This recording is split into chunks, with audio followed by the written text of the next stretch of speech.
How's it going, everyone? Thanks for joining us. We are out here in the beautiful Willamette Valley. I'm with Laurie, our grower support manager for Yakima Chief Ranches. Just finishing up his master's research down at Oregon State University under the tutelage of Dr. Dave Gent and that awesome lab down there in Corvallis. Rob, thanks for joining us today. Give us a little insight on what you've been doing for research lately. Yeah. So in the Gent lab, I've been looking into powdery mildew of hop. And specifically, we're looking to quantify risk factors for flag shoot incidences in hop yards in the Willamette Valley.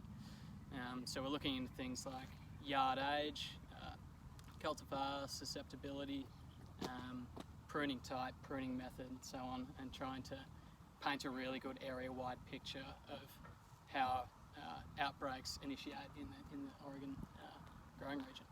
That's awesome, man. It's really cool for Rob. He was an intern for us at Yakima Chief Ranches just a couple summers ago, and then decided to take the leap and came and joined us, full-time colleague, and then started his master's research down here in Corvallis with Dr. Gent, and is now our full-time guy on the ground, the boots on the ground down here in the Oregon growing region. Rob, give us a little insight about the growing season so far. It's been an interesting season.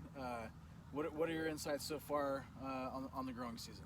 Yeah, so super interesting this year. We've obviously came through a couple of tough years, not only here in Oregon, but throughout the Pacific Northwest. So 2020, we saw smoke everywhere. Last year it was heat waves. And so this year we're breaking new records, but it's rainfall and spring rainfall. So down here, and I guess that's not a terrible problem to have, but down here what that's meant is it's really slowed a lot of farmers up when it comes to spring practices, so pruning and training and that sort of thing. But finally now, as you can see, we're getting some beautiful weather and the hops seem to be catching up pretty nicely. So Mosaic seems to be lagging a little bit this year, but with a good week of sort of mid 80s to high 70s, which we're looking at here now, we're hoping it'll be sort of leaping ahead in bounds here. That's what we're hoping. It's been cold and wet in the Yakima Valley as well. Our friends in Idaho have been a little ahead of us as far as heat units go, but still certainly lagging behind, and we're really looking forward to the 80s and 90s in the upcoming week.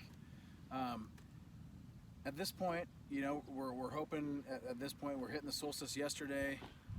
By the 4th of July, I guess that for us Americans that matters. For the Aussies, it doesn't matter as much, but it's certainly a benchmark for us in the hop growing industry as well.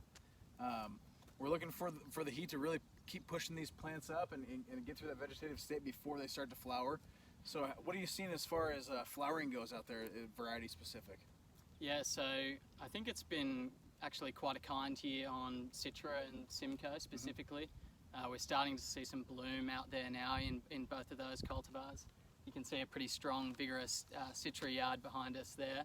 So they're really starting to come in now.